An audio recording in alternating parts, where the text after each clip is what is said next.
on its official website. Also coming up, strike by Ghana Registered Nurses and Midwives Association continues unabated as members defy NLC injunction. Coming up in business, businesses urged to improve digital presence for global competitiveness. And later in sports, Asante Kotoko coach Abdul Karim Zito hopeful of team's 2024-2025 Ghana Premier League title chances. The details of our stories now.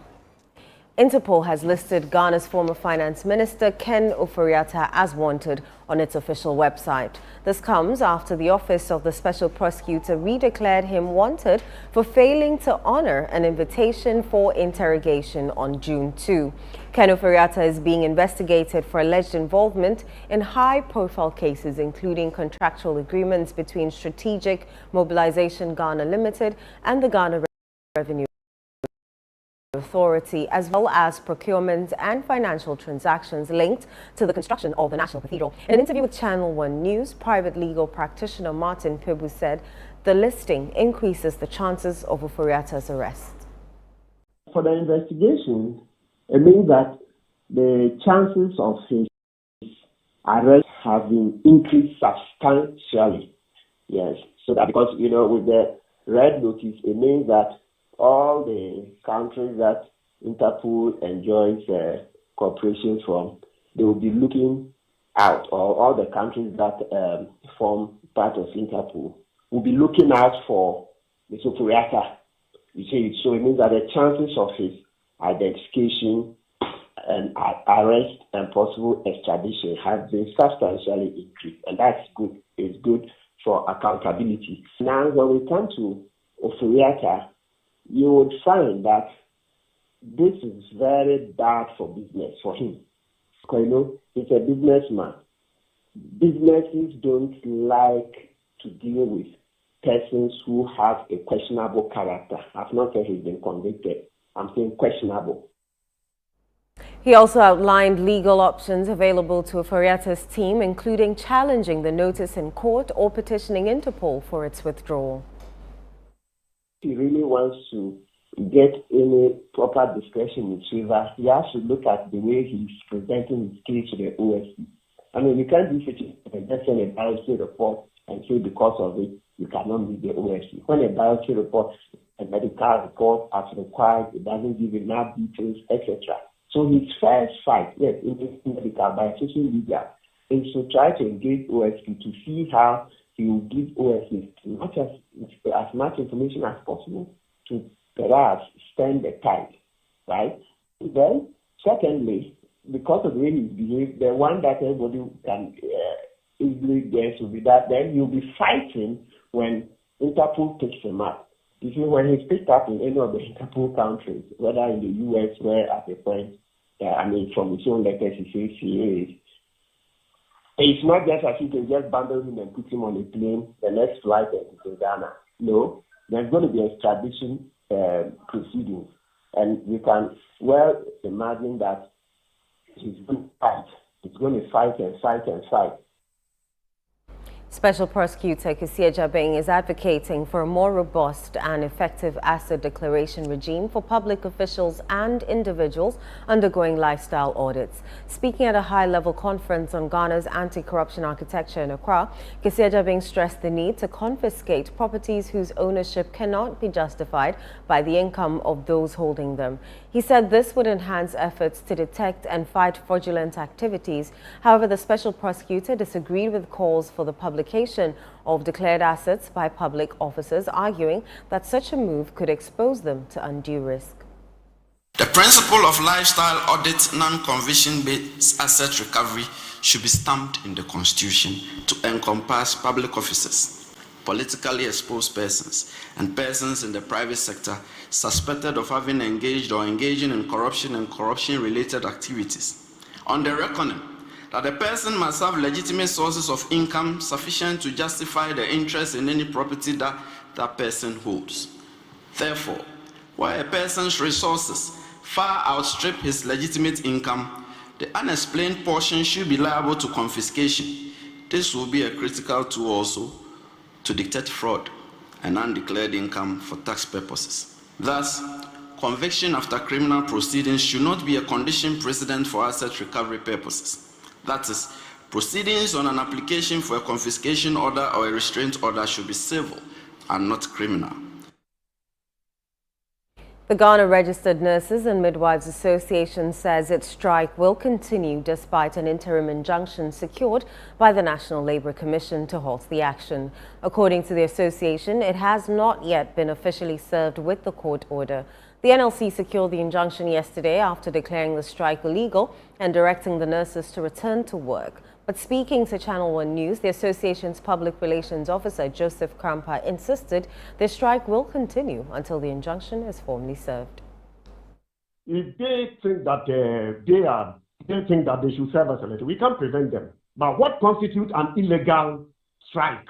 Ever when in Ghana, as the Labour Commission said that, oh, this strike is legal, it's only when they don't inform your office about the intended strike. And we did, you had a letter. If you are declaring it as, how do you call it, illegal or whatever thing, you are bringing injunction again. That is your job to do. And we respect the court and the NLC very much. We are not abiding people. But just that things that we have not seen, we cannot act on them. I'm saying that we haven't received any letter. No, none of the executive have been serving any letter about that. So still, we know that our luta continua. We are still going on, holding on to we are still on our ground. Away from that, President John Dramani Mahama has called for unity among Guineans on the occasion of Eid-ul-Adha, urging citizens to reaffirm their collective commitment to building a better future for the country. Eid-ul-Adha, also known as the Festival of Sacrifices, being marked across the country today, with thousands of Muslims participating in prayers and festivities. Addressing a gathering at the Independence Square, President Mahama highlighted the importance of the spirit of cooperation that defines Eid-ul-Adha. He encouraged Guineans to uphold the values of generosity and support for the less privileged in society.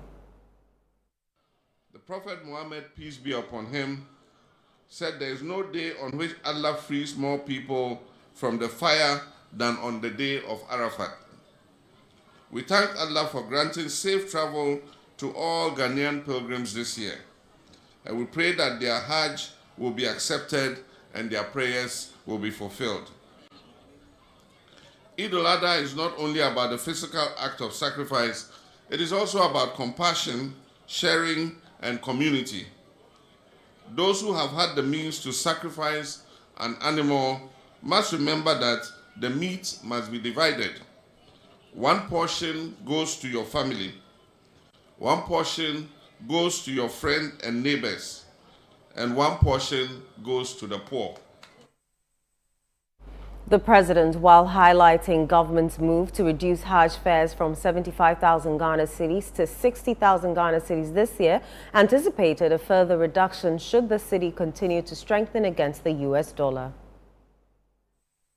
On the matter of Hajj, I am deeply aware of the financial burden it has placed on many Muslim families. This year, despite efforts, the costs remain high, even though we cut it. But I want to assure you that we're working closely with the relevant agencies and our Saudi counterparts. And if Allah accepts our supplications and the cedi continues to show the recent strength that it has shown, I'm optimistic that next year we'll see a very significant drop in the Hajj fare. Indeed, if the Muslims who went this year were going at this time, the Hajj fare will be something like 45,000 cedis.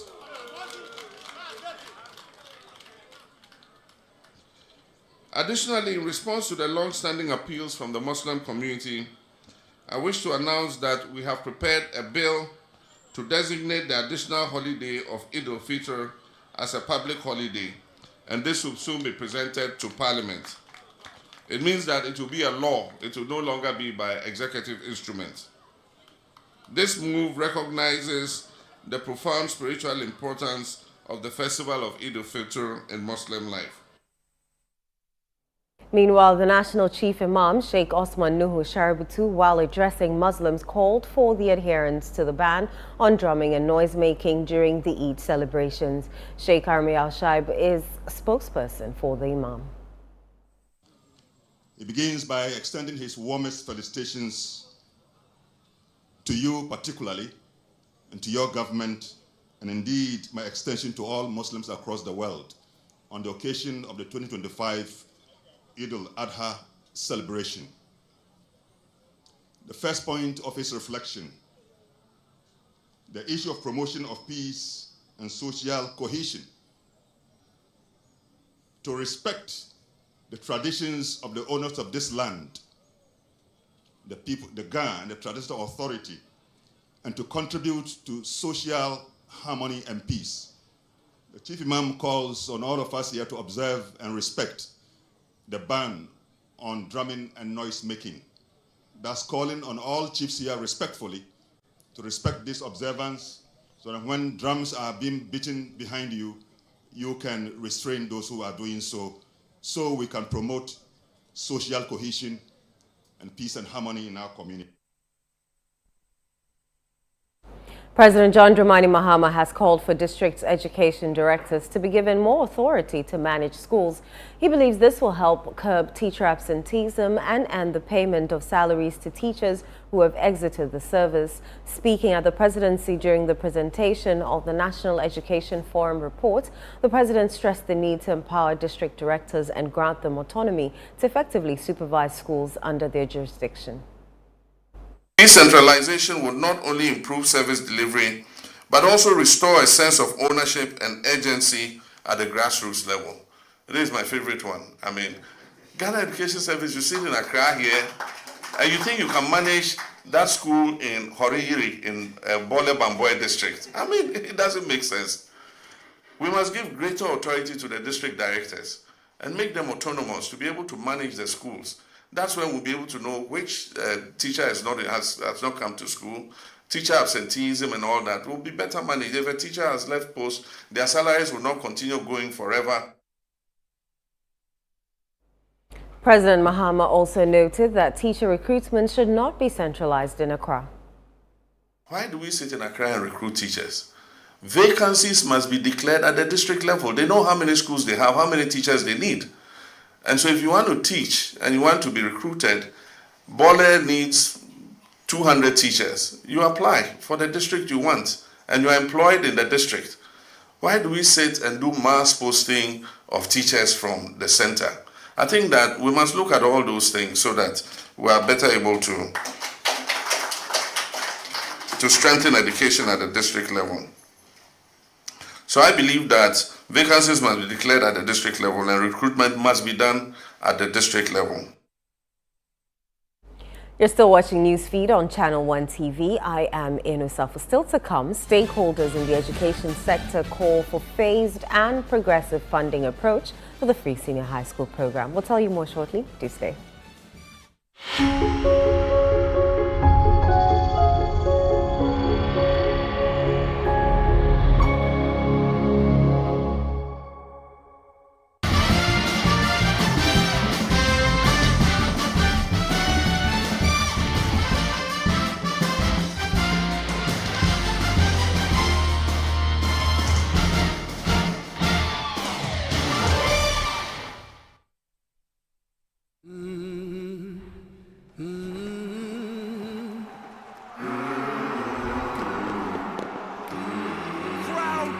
Absolutely emphatic. He has done it.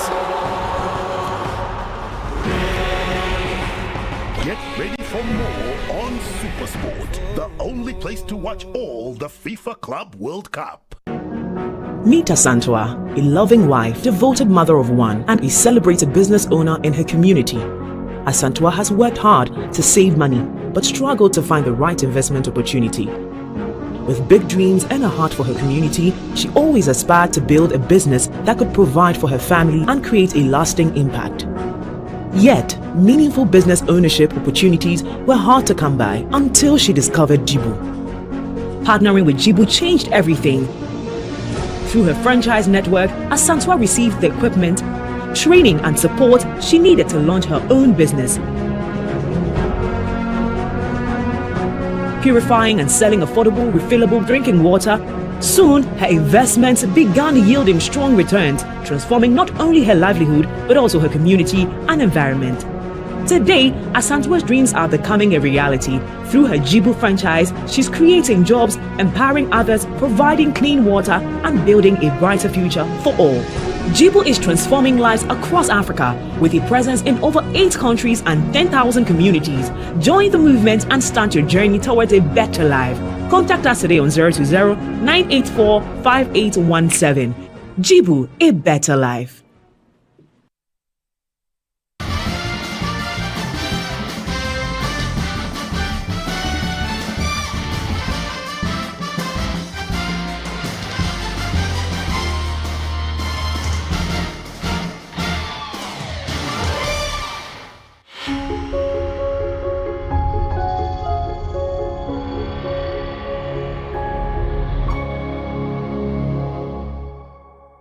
You're welcome back to Newsfeed on Channel 1 TV. Let's bring you some more stories.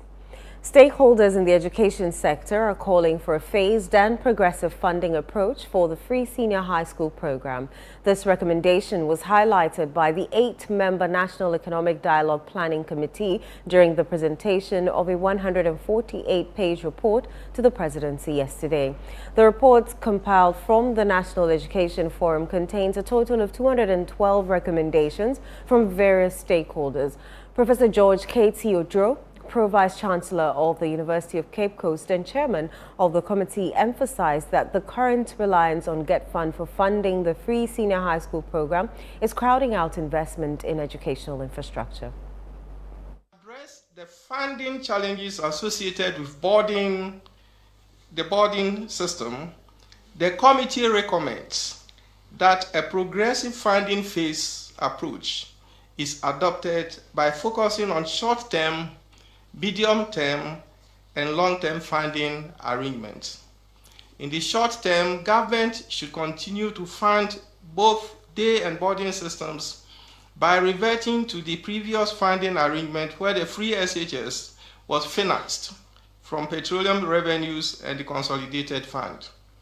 The current practice where the free SHS is largely funded from the Ghana Education Trust Fund crowds out investment for infrastructure and disadvantages investment in foundational learning.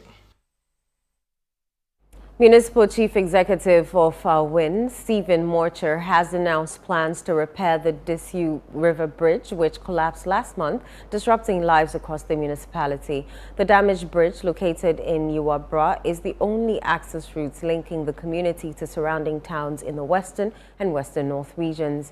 Its collapse has affected transportation, trade, and access to basic services. Speaking on Breakfast Daily on Channel 1 TV, the MCE said a team has been deployed to assess the damage and recommend a solution. We were told by the assembly member for the area that there is a problem and that there is this Kia truck that used the bridge and it caused that accident. So it is something that is worrying us. Notwithstanding the MP, the Member of Parliament for Awori, his name is Honorable Oscar Oforilabi, has taken steps. What he has done is that he has sent a first team. It's not like nothing has been done about it. A team comprising of the regional routes engineer and another, I think 2 or 3 people from Accra. So the first inspection has been done. And the second team was supposed to supposed to go to the area today. But unfortunately, today is a holiday. So as I'm speaking right now, I am in Accra with the MP. And the team is about to set off maybe tomorrow or tomorrow night. So by Monday, the team will be on site and actions or steps be taken to rectify the situation. Guinean citizens will no longer require traditional visas to enter Morocco following the implementation of a new bilateral agreement between the two countries. Ghana's Foreign Affairs Minister Samuel Okudzeto-Ablakwa made the announcement in a Facebook post revealing that citizens will now use a simplified online travel authorization system instead of applying for visas through the embassy. The new system promises approval within 24 hours. The move is expected to boost trade, tourism and cultural exchange between the two countries, with officials pointing to existing direct flights and the likelihood of more routes being added soon. The visa-free travel deal is being hailed as a milestone in Ghana-Morocco relations and a sign of growing momentum toward closer African integration and mobility. In other news, Telecel Ghana has undertaken a major afforestation initiative, planting 10,000 trees at the Chipa Forest Reserve in Kodiabe to commemorate World Environment Day. The company, along with over 100 employees and pupils from Golden Sunbeam International School, participated in the exercise as part of the Telecel Foundation's contribution to the Green Ghana agenda. Addressing the media during the exercise on Thursday, June 5, the CEO of Telecel Ghana, Engineer Patricia Obonai, reaffirmed the company's commitment to promoting environmental sustainability, highlighting the planting of over 1,000 trees at several reserves. Protecting the environment is one of our core pillars of our purpose. And so as part of World Environment Day and also as part of the National Tree Planting Exercise, we go out every year as management and employees. We take time out and we go in partnership with the Forestry Commission to plant trees. So over the years, we've done this work at Achimota. You go there, you see a part of it that's planted by Telecel employees. Last year, we were here in partnership with Forestry Commission at the Chipa Reserve to plant 10,000 trees. Today, I'm glad to note that we are here again to plant another 10,000. And then in the month of June, we'll be in Kumasi to do another 5,000. So this is not a fluke for the media. This is a commitment as part of our purpose. The district manager for the Tema-Ada Forest District, Linda Ansah, also commended Telecel Ghana for its efforts and collaboration with the Forestry Commission on the project. Chipa Forest Reserve that we are in now is a degraded forest reserve. And so we are glad that Telecel as a company comes in year after year to collaborate with forestry to enable us restore the degraded Chipa Forest Reserve. And so we want to recommend them. We want to commend them for doing it and want to also encourage other corporate bodies to emulate a good example of Telecel and also come in to help the government. The government alone cannot do it. This is Newsfeed on Channel 1 TV. Up next is business.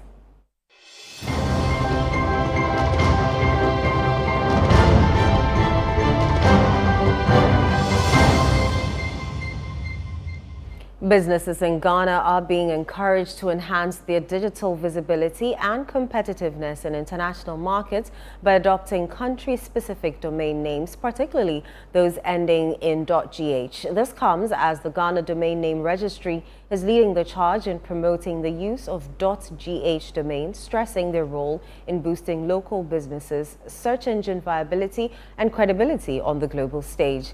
Speaking at the Ghana Internet Governance Forum, Engineer Benedict Sego from the registry noted that local domain names support digital trust. Now we are in the digital space and people look for businesses, even people who are locally based. Before they step out to go and look for a product, the first thing they do is they search online.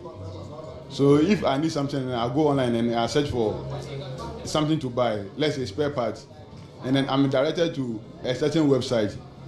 That website is likely for me to know the physical address if I want to go there physically. So it makes it easier for me to move from my house, knowing where I'm going, instead of for me to move from the house and then be searching for where I can get this particular thing or particular thing A or thing B. That's why it's important for you to register for a domain or a website, and you should basically target the .gh because of the added benefits it gives you. So you may never know where your business or your next supplier or your next buyer will come from. It may be outside the country, but through your domain, you'll be able to contact you. And because it's not the .com, I know that if it's .gh, then it's not. As part of its corporate social responsibility efforts, KPMG Ghana has initiated a transformative project to refurbish key infrastructure at the Anumle cluster of schools in Greater Accra region. According to country manager partner Andy Akoto, the project is part of KPMG's impact plan, which supports the achievement of the United Nations Sustainable Development Goals. Here's more. Project featuring a modern classroom block and washroom facilities is part of KPMG's commitment to improving education through community impact. Funded by staff contributions, the initiative reflects the firm's CSR values. Country managing partner Andy Akoto says it will boost students' confidence and support effective learning. Our impact plan is closely aligned with the UN Sustainable Development Goals, especially the SDG 4 on quality education, which we believe is fundamental to nurturing our young ones, honing their talents to ensure that they can all help in the building and the development of our nation. And so engaging with the Anumle cluster of school stakeholders, we identified specifically a couple of projects. One, the kindergarten, where we believe is very important to ensure that starters in the school system have the privilege of a sound and conducive classroom environment. The school management thanked KPMG for its support and called for continued partnerships to advance quality education nationwide. KPMG contribution is a testament to the power of partnership and positive impact that can be achieved when organizations invest in people, especially in education and public health. You have made a lasting difference to the lives of many. As we look around today, these revitalized spaces let us remember that behind every bush stroke, tile, and refurbished bench is a message of care, commitment, and community. And that's all for business. Up next is sports with Bernard Abekuoche.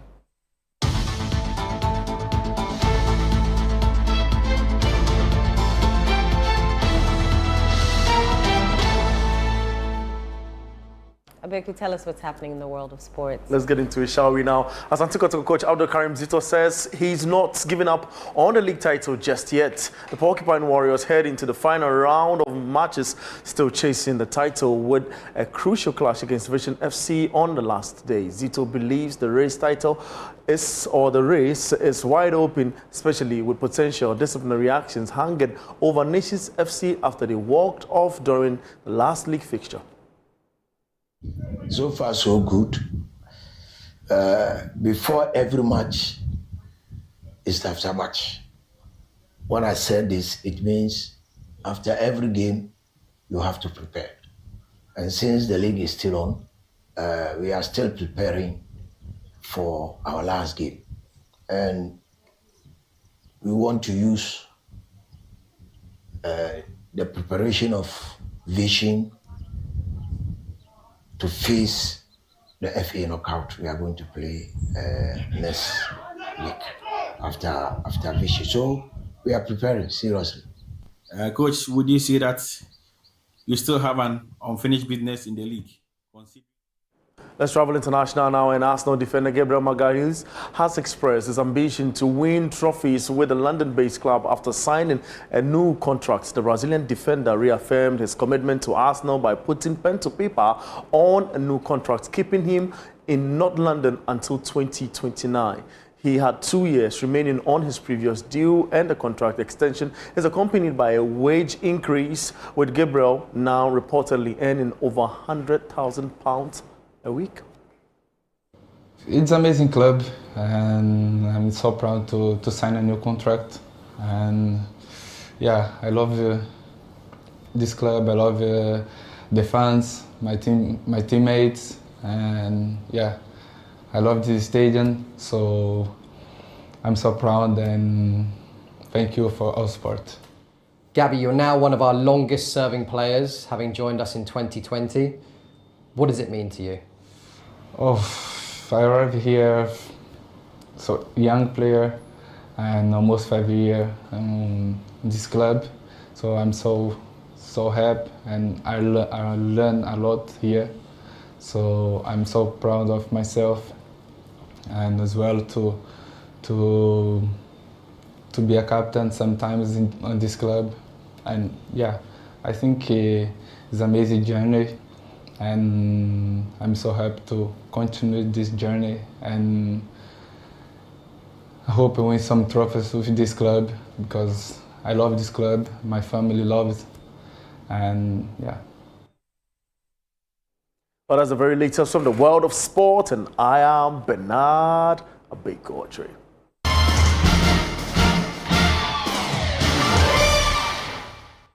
And that's it for Newsfeed on Channel 1 TV. I am Inu Safo. Many thanks for watching.